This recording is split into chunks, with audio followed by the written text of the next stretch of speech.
Lisolo.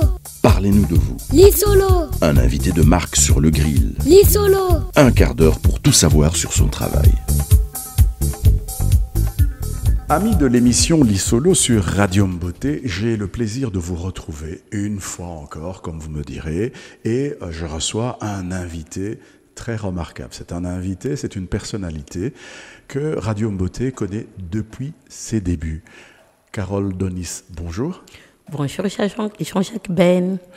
Née à Bukavu, dans l'est de la République démocratique du Congo au début des années 80, Carole Donis est l'aînée d'une fratrie de 8 enfants. Après son bac obtenu en 2000 au collège Alfadjiri de Bukavu, elle passe en 2004 par l'ULB, option journalisme, pour terminer l'année suivante par l'Institut supérieur Brognier et devenir ainsi assistante sociale. Il y a 9 ans déjà, lors de l'un de ses tout premiers passages à Radium Beauté, Carole Donis nous présentait Gunguna, une association caritative qui a sans doute grandi depuis lors. Carole Donis, Gunguna, oui. Qu'est-ce qui s'est passé en 9 ans? En 9 ans, il s'est passé beaucoup de choses, énormément de choses. J'imagine. 9 ans, imaginez-vous Jean-Jacques, une femme doit porter une grossesse pendant 9 mois, le temps d'accoucher, et 9 ans après, cet enfant sait déjà faire plein de choses. Donc, il s'est passé vraiment énormément de choses. Un très grand merci pour cette invitation. Vraiment, c'est une très grande joie parce que Radium Beauté fait partie vraiment de toute, si je dois parler de la personne physico-morale, de toute la première, de plusieurs, parmi les plusieurs personnes qui nous ont accompagnés depuis nos débuts. Et ici, c'est très, très, très émouvant et touchant d'être ici sur place parce que Radium Beauté a cru en nous. Vous savez, d'après l'expérience que nous avons aujourd'hui, la plupart des gens, ils viennent vers nous ou ils nous découvrent et ils choisissent de croire en nous parce qu'ils ont déjà vu le parcours, ils ont déjà vu tout ce qu'on a déjà fait. Mais Radium Beauté a cru en nous dès le début alors qu'on n'avait encore rien. Et ce qui est vraiment magnifique et émouvant, c'est parce que grâce à Radium Beauté, Gunguna est devenu ce que il est devenu aujourd'hui, très grand. Nous en sommes très heureux, mais oui. Qu'est-ce que Gunguna est devenu, justement? On est curieux.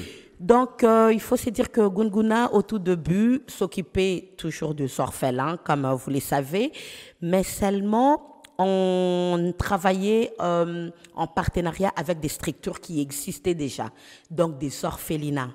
Et on était en train d'apporter notre soutien aux orphelinats au niveau de l'éducation, de soins de santé et essayer aussi de pouvoir aider au niveau de la nourriture, ainsi de suite, et donner tout ce qu'un enfant peut avoir besoin. Mais depuis lors, Gunguna a son propre orphelinat. Nous hébergeons aujourd'hui à Goma, au Nord Kivu, 45 enfants. Et à part les 45 enfants qui sont vraiment nos propres enfants dont nous nous occupons vraiment à 100%, on va dire que nous prenons en charge à 100%, nous avons aussi des familles démunies tout autour, que ce soit au niveau du Nord Kivu, Sud Kivu et à l'île d'Idjui, parce qu'il ne faut pas oublier que quand on a commencé, vraiment, un des sièges de Gunguna s'est trouvé à l'île d'Idjui, qu'à l'époque, beaucoup de gens ne connaissaient pas. Et c'est la seule, je tiens quand même à souligner encore que l'île d'Idjui, c'est la seule zone qui n'a jamais été touchée depuis que la guerre existe à l'est de la République démocratique du Congo. Gunguna a bien grandi. Comme vous le savez si très bien, en 2019, donc, on a eu à inaugurer l'école secondaire à Bukavu, grâce justement aux bienfaiteurs qui nous ont toujours accompagnés au niveau de l'éducation. Nickel, pas de soucis, pas de problème, ça a très bien évolué et aujourd'hui on se retrouve vraiment, je ne sais pas, enfin on est devenu juste très grand, je ne sais pas quel détail il faut donner, mais donc, voilà. On a déjà un détail, 45 enfants, oui. Une école secondaire, si je secondaire à Bukavu, ça c'est depuis 2019, oui, oui. Et combien de classes? On a 2 classes en première secondaire, 2 classes en deuxième secondaire. En fait, c'est l'école secondaire parce que je tiens à préciser que l'école primaire existait déjà parce que il y a un partenaire en Hollande qui s'appelle Adavoc qui avait déjà construit l'école primaire. Et à un moment donné, ils se sont retrouvés avec un terrain, mais ils n'avaient pas de moyens pour construire cette école. Et nous, on a essayé de mener une campagne de notre côté pour que les gens cotisent à raison de 40 € pour pouvoir rassembler le fonds qu'il fallait pour construire cette école. Et en 2019, au mois de juillet, avant d'aller construire cette école, nous avons tenu une soirée gala à Kinshasa qui a été présentée par M. Henri Nzunzi. Et Madame Nicole Boitia, qui était la marraine de cette soirée aussi, qui a aidé énormément financièrement que physiquement et aussi par ses prières. Et grâce à tout le fonds qu'on a récolté, on a pu offrir à ces enfants-là qui avant pouvaient que s'arrêter en 6e secondaire, de pouvoir aussi avoir l'école secondaire. Donc Gunguna est à Bukavu? À Goma maintenant, le siège social même de Gunguna se trouve à Goma. Au Nord Kivu. Ok. Et là, il y a aussi l'école secondaire. Bukavu, il y a l'école secondaire. À Goma, maintenant, il y a les sièges. Donc, on va dire nos bureaux se trouvent à Goma. L'orphelinat même qui héberge les 45 enfants se trouve à Goma aussi. Donc, Goma, Bukavu. Voilà, on va dire tout l'Est. Hein. Voilà. Ouais, donc, voilà, on est fonctionnel. Ça, c'est l'évolution, effectivement, tout à fait. de tout Gunguna. Et oui. dans la même logique, il y a un enfant de l'Est, un enfant célèbre dans la musique congolaise, l'étoile montante, tout à qui fait. est Inosbe. Alors, Inosbe et Les Gunguna. des leaders. Moi, j'aime bien l'appeler le leader. Je suis très impressionnée par ce jeune homme parce que c'est un jeune qui a 26 ans. Jean-Jacques, est-ce que tu savais que j'ai une fille de 21 ans? Ma fille est née à 21 ans. Donc, du coup, Inos pourrait être mon fils. Ah, tout à fait, absolument. Voilà, et son parcours m'impressionne fortement. C'est un jeune leader pour moi. Quand on l'appelle le leader, j'ai eu à les fréquenter personnellement et j'ai découvert ses côtés, cette facette-là du leader, en fait. À son jeune âge, il arrive quand même à gérer pas mal de choses, vraiment bien structuré, intelligemment. Donc, il m'épate. Il nous épate aussi, et Oui. c'est pour ça qu'on est très sensible. Oui. Mais ça, nos auditeurs, en tout excuse-moi. cas, connaissent sa musique. Oui, mais excuse-moi de te dire ça, mais ça, c'est une facette que j'ai découvert après d'avoir fait le choix de produire cet artiste-là pour la bonne cause, pour la cause de Gunguna. J'ai découvert ça après, mais pourquoi est-ce que la première raison qui avait fait qu'on découvre, qu'on fasse le choix, que notre choix se tourne vers cet artiste, c'était tout simplement parce que c'est un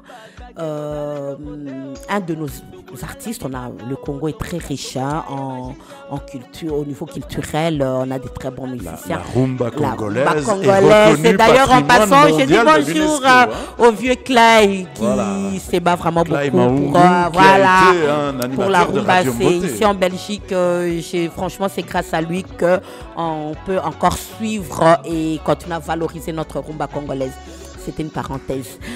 Donc ici, notre choix... choix... Une affiche devant mes yeux, parlons-nous. Oui, voilà. Donc le choix de Gunguna s'est tourné vers cet artiste tout simplement parce que Gunguna est 100% humanitaire. À un moment donné, en fait, au début, quand on commence ce genre de projet, on pense que c'est facile. On s'est dit, bon, je dois juste te donner à manger. Je dois payer peut-être le frais scolaire et puis les soins de santé quand un enfant est malade. Et puis ça s'arrête là. Au plus vous avancez dans le projet, au plus vous rencontrez des problèmes et au plus le problème il devient plus grand. Jean-Jacques, j'ai des photos et vidéos que je pourrais te montrer après l'émission. Je ne savais pas que la malnutrition sévère s'est trouvée au cœur de la République, au cœur de l'Est, j'ai envie de dire ça. Ces photos-là, ces images-là, pourquoi je me dis que je vais te les montrer comme preuve? Parce que j'ai eu on a fait une conférence de presse avec Inos et tous les journalistes on était devant 50 journalistes de Goma. Et quand on leur a dit qu'il y avait un très grand problème de la malnutrition aiguë à Goma, ils n'en revenaient pas. Ils disaient non, non, ça n'existe pas. Et moi, j'ai vécu ça et je vis ça maintenant quotidiennement, en direct, en live. Et quand on avançait dans le projet, on s'est rendu compte que la faim tue au Congo. Certes, on a la guerre, on a les orphelins, on a tout ça. Mais bizarrement, la plupart des enfants qui meurent aujourd'hui de la malnutrition à Goma, c'est des enfants qui ont encore leur père et leur mère. Et parfois, mais la pauvreté, elle est immense. Revenons au Oui, c'est ça, c'est pour ça qu'on a choisi. C'est vraiment apocalyptique, hein, Oui. c'est vraiment terrible. Oui.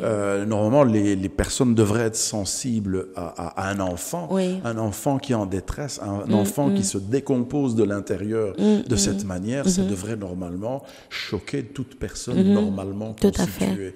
Mais Tout à malheureusement, le monde, il est ce qu'il est. Oui. Et pour pouvoir pallier justement à cette situation grave et difficile, il y a le vendredi 1er décembre à 20h, donc de cette année 2023, à la salle de la Madeleine de Bruxelles, il y a Inos B qui est là.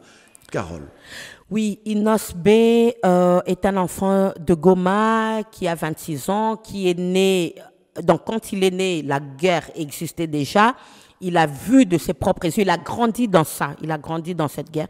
Du coup, en 2000, je ne sais pas en 2000 quand même, mais en tout cas à l'âge de 13 ans, quand il a gagné la compétition de Vodacom, Vodacom Superstar, je crois, il a fait la promesse publiquement devant les caméras à aider la population de Goma. Et partout où il passera, il va toujours subvenir aux besoins des sinistrés, des victimes de la guerre, tant qu'il y aura la guerre et tant qu'il y aura les besoins. Nous l'avons vu au dernier tremblement de terre avec écoulement Voilà, de la lave vers Goma. ouais, Il a les offert éruptions des volcaniques. logements. Oui, il a construit des maisons, il a offert des logements à plusieurs familles, plusieurs familles qui se sont retrouvées dans la rue. Il a fait, ça s'appelle Cité Umoja. Et d'ailleurs, en parlant de ça, le Cité Umoja est là. Plusieurs familles sont logées, hébergées gratuitement.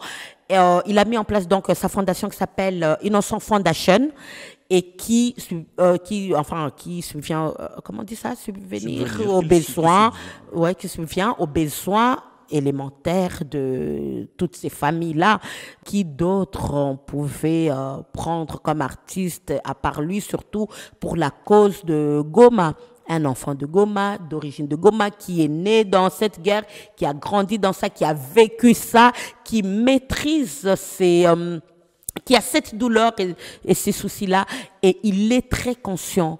On parle, quand on prend vraiment le temps de discuter avec lui, il est très conscient que de là où Dieu l'a pris pour le mettre là où il est, c'est qu'il y a un but. Le but, c'est de pouvoir aider ses frères et sœurs à l'Est. Ok, donc Inos B a une mission, on l'entend dire aujourd'hui de la bouche de Carole Denis. Nous espérons bien qu'il puisse aussi venir derrière ce micro pour en parler. Et donc, je rappelle que vendredi 1er décembre à 20h, à la salle de la Madeleine à Bruxelles, c'est le concert d'Inos B. Oui. Maman Carole, tokomi na suka ya lisolo na biso ya lelo, maloba ya suka na kati ya lisolo oyo ya lelo, tosala kango na munoko wa mboka. Umoja veut dire en lingala bomoko. En swahili, umoja, en français, union. Unissons-nous pour la paix à l'Est. Mes frères et sœurs, mettons-nous ensemble. On veut voir cette paix tant attendue, tant recherchée depuis des décennies. C'est le moment, ça c'est aussi une opportunité de pouvoir nous mettre ensemble. Ensemble, on peut faire des exploits. Alors ici, je fais appel aussi. Nabengi bino bandeko nanga nyonso, bandugu bapenzi, les combattants aussi. Ça, c'est une cause noble. Mettons-nous ensemble. J'espère que mon message va arriver chez les combattants parce que j'ai vraiment grandement besoin d'eux aussi. Gunguna a besoin d'eux. L'Est de la République démocratique du Congo a besoin de vous. Tozan a besoin de Binoa. Voilà, tout qu'on a besoin de nous, na lazima nous, si bote pamoja, nous ferons des exploits. Eh ben, c'est sur ces belles paroles que nous allons mettre un terme à ce lit solo. Et comme d'habitude, pour pouvoir écouter Radio Mboté, vous tapez www.mboté.be dans le navigateur. Ça, c'est pour écouter la radio en direct. Et également réécouter toutes nos émissions en podcast. Aussi, vous pouvez vous abonner à nos différentes pages de réseaux sociaux que sont Facebook, Instagram et TikTok. Et enfin, le pouce en l'air, nous vous le recommandons vivement. Abonnez-vous à notre chaîne YouTube. Que la paix des ménages soit avec vous. Et avec votre esprit.